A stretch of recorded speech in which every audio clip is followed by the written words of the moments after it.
Slava Ukraina. Mr. President, please.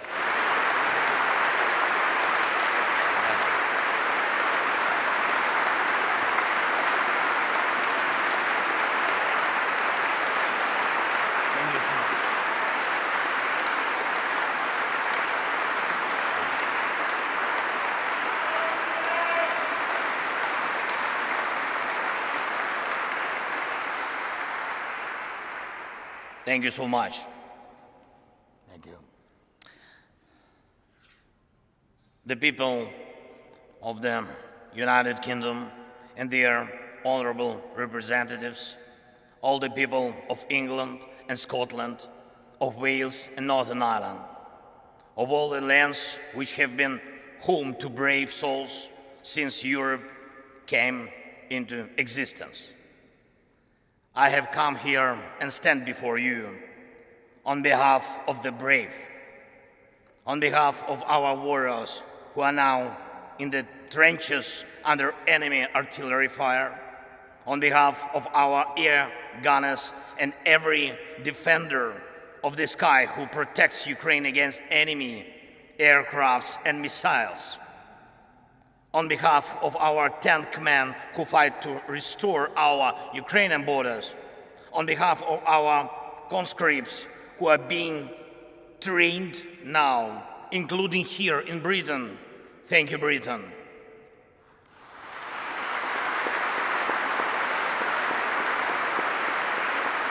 And who will be then deployed to the front line, skilled, equipped, and eager to win. On behalf of every father and every mother who are waiting for their brave sons and brave daughters back home from the war. Mr. Speaker, you may, I think, well remember as roughly more than 2 years ago, we met with you here in Parliament. Great honor was for me. And I remember we enjoyed tea. We talked, of course, talked a lot about our people and about our countries, about the British and Ukrainian political traditions. Mr. Prime Minister Rishi, when we had our meeting earlier today, and I said to you that I will tell a story in my address to the Parliament, and a story about my feelings on my first visit to London as President in autumn 2020. The program was packed. Royal Highnesses William and Catherine and Buckingham Palace and aircraft carrier of the Royal Navy, the Westminster, of course, Downing Street, and of course, the war rooms. And there is an armchair in the war room, the famous Churchill's armchair, and a guide smiled and offered me to sit down on this armchair from which war orders had been given. And he asked me, how did I feel? And I said that I certainly felt something. But it is only now that I know what the feeling was.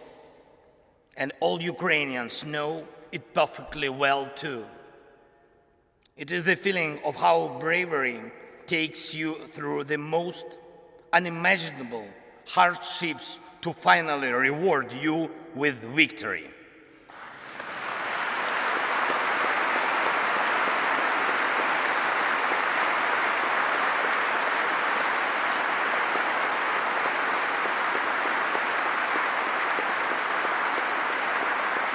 Ladies and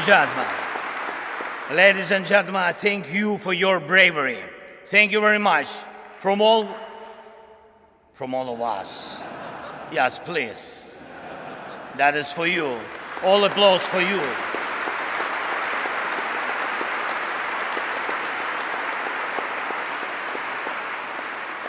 London has stood with Kyiv since day one.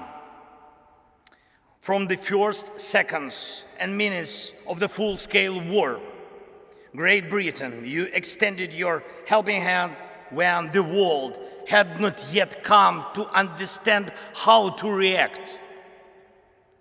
Boris, you got others united when it seemed absolutely impossible. Thank you.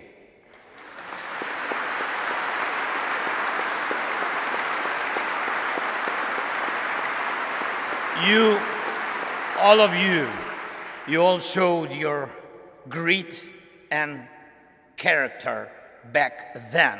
Strong British character. You didn't compromise Ukraine, and hence you didn't compromise your ideals, and thus you didn't compromise the spirit of these great islands. Thank you very much.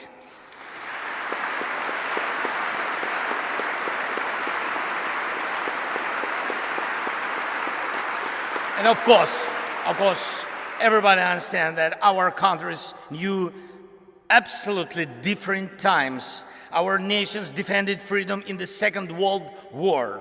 The Iron Curtain divided us. Our people went through crisis and growth, through inflation and periods of social losses and social gains. It was tough, but we always found strength and stamina to move ahead and achieve results. This is the bedrock of our land and your traditions. Ukrainians and Brits defeated the fear of war and had the time to enjoy peace. No matter what we encountered on different stages of our and your formidable history, and you and us and the whole mankind achieved similar result. Evil lost.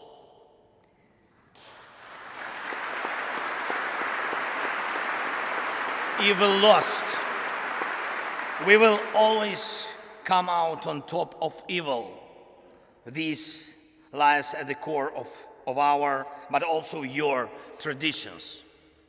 However, the horizon never stays clear for a while. Once the old evil is defeated, the new one is attempting to rise its head. Do you have a feeling that the evil will crumble once again? I can see in your eyes now we think the same way as you do. We know freedom will win.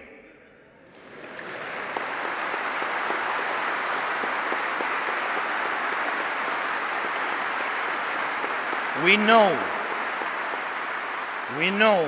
Russia will lose.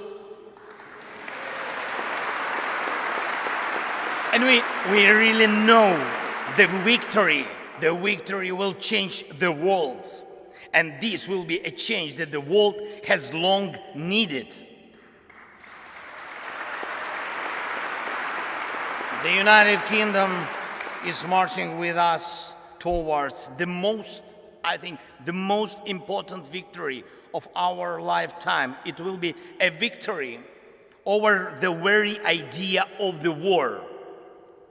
After we win together, any aggressor, it doesn't matter, big or small, will know what awaits him if he attacks international order.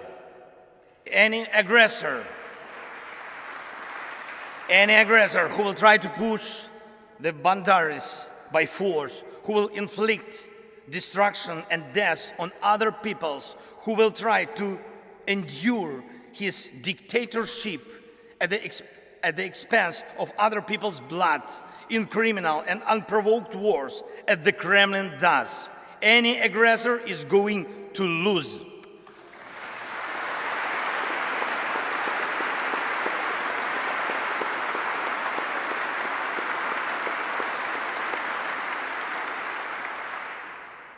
Ladies and gentlemen, we have already achieved remarkable results, and we must make every effort to turn our achievements into the foundations of the future global security architecture. The world needs your leadership, Britain, just as it needs Ukrainian bravery.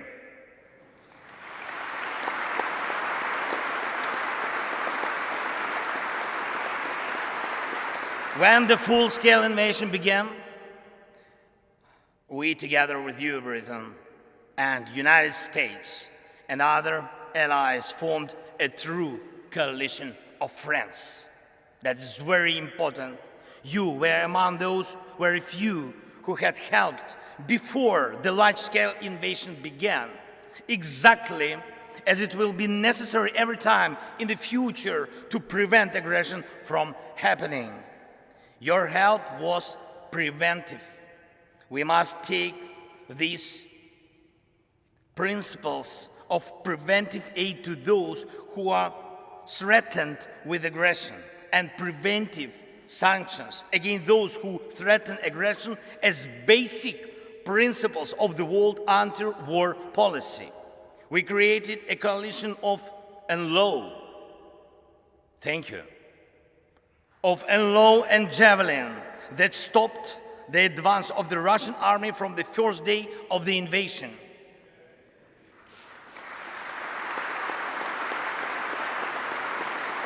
We built the coalition of artillery rounds and a coalition of air defense, which allow us to save the lives of our children, of our people, of our civilians, our women, our elderly, and our cities from Russian atrocious occupation and missile terror.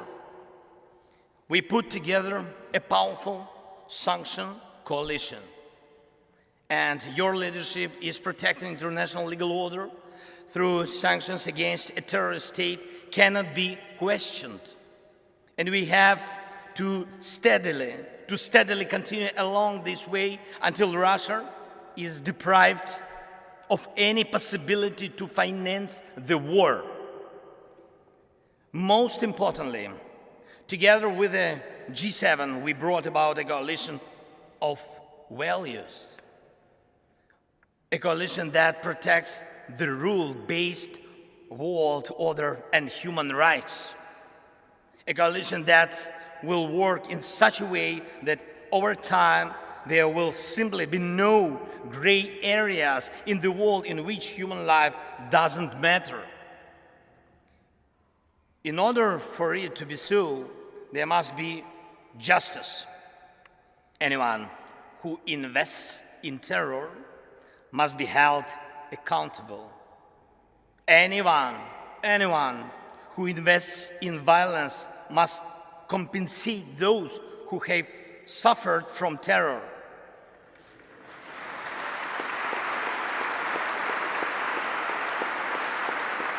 Terror, aggression, or other forms of state violence. Our proposals for the creation of a special tribunal for the crime of Russian aggression against Ukraine and special compensation mechanism which will compensate war losses at the expense of Russian assets are based on such principles. Justice is one of 10 elements of the peace formula proposed by Ukraine and supported by Britain. I thank you for your readiness to invoke the formula. Thank you, Prime Minister. Thank you very much.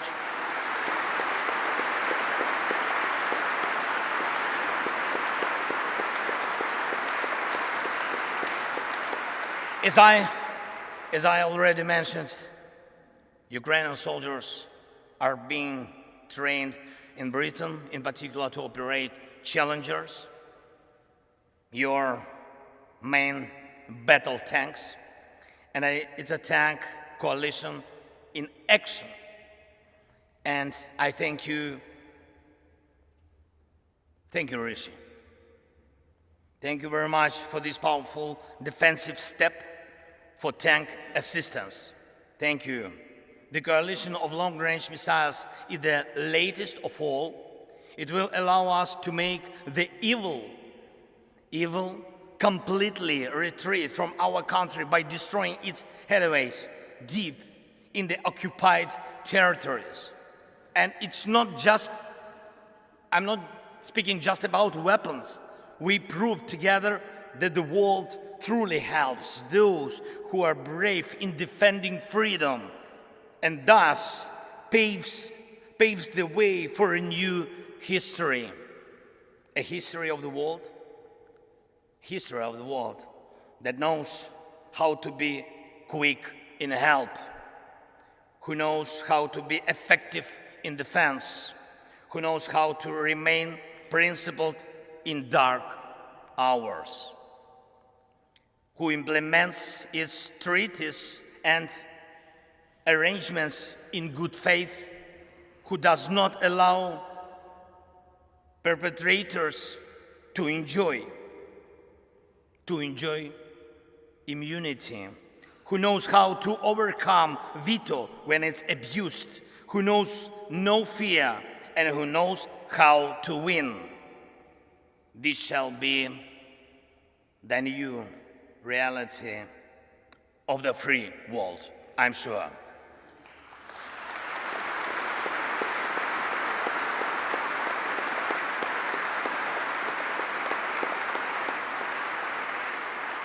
However, evil is still around today, and the battle continues. Yes, we know how it's going to end and how we are going to feel on the day victory comes. Every day we continue to pay with lives, pain and tears for bringing victory closer, with the lives of our people, our heroes, whom we lose in battles, with the lives of our heroes who take life and death risks every day to save as many of our soldiers and civilians as possible. And today I will have the honor to be received by His Majesty the King. It will be a truly special moment for me, for our country. And in particular because I will convey to him from all the Ukrainians the words of gratitude for the support His Majesty showed to them when he was still the Prince of Wales. And I also intend to tell him something that is, I think that is very, very, very important, not only for the future of Ukraine, but also for the future of Europe. In Britain,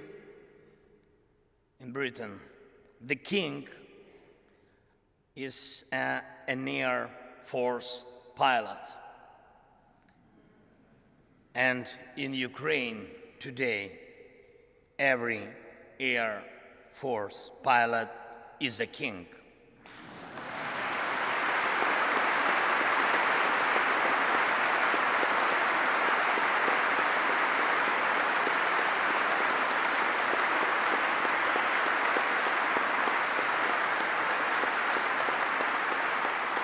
For us, just for us, for our families.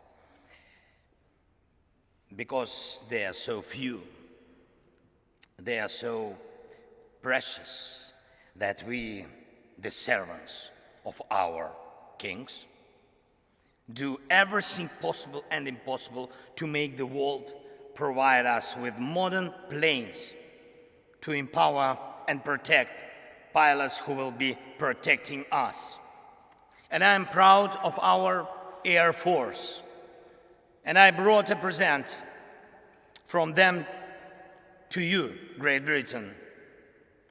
Yes, please, open please. Yes. Yes. To the speaker. Yes, speaker.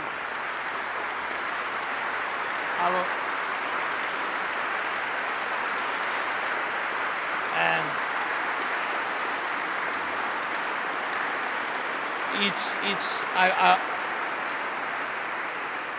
I will explain. It's the helmet of a real Ukrainian pilot. He is one of our most successful aces, and he's one of our kings.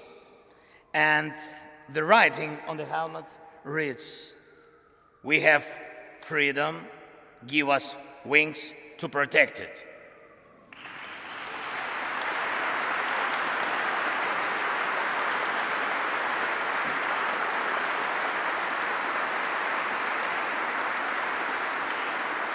I trust this symbol will help us for our next coalition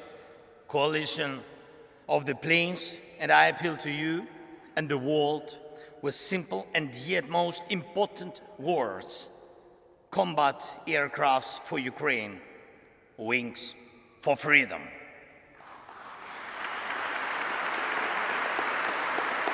Great Britain,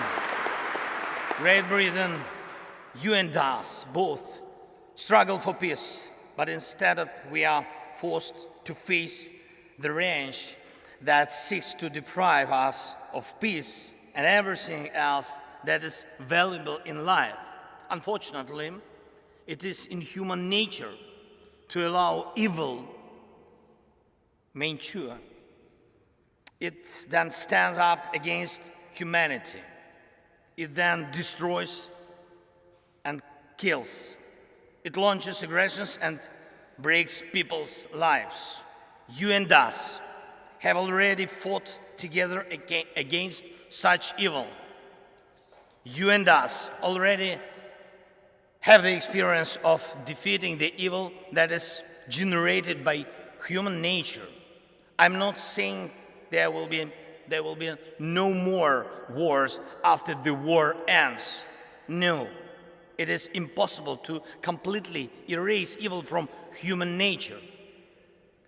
Yet it is in our power to guarantee with words and deeds that the light side of human nature will prevail. The side you and us share, and this stands above anything else. Thank you for your attention. Thank you for your support. And leaving a British Parliament 2 years ago, I thanked you for delicious English tea. And I will be leaving the Parliament today, thanking all of you in advance for powerful English planes.